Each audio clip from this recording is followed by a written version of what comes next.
when a tenant is subleasing space, they're going to demise the space down. How do you add value, or what do you look for when they have to legally demise these things, demise the space down?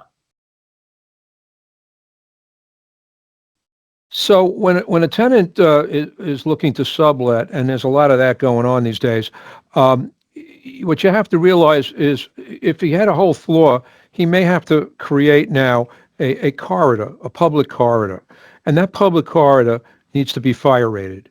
So the engineer's job would be to do what is necessary to work with the architect, of course, to physically demise that space, to create the necessary fire rating, for one.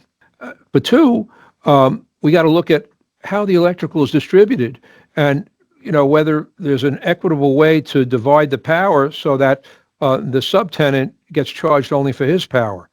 If it happens that the lease is rent inclusive, then it's an easy thing. You could pass it through. Sometimes on a sublet, you might be able to, again, since it's not a prime lease, it's a sublease, you might be able to charge your subtenant a fixed dollar per square foot for his space, even though you might be paying your landlord on actual sub-metering. We've got to look at the situation. We had a situation down at 3 World Trade Center where the prime tenant wanted to split it up, and it just worked out nicely that there were 2 electrical closets, and we were splitting it in a way where it worked out clean, that the power on one side is metered separately from the power on the other side. But that's a rarity.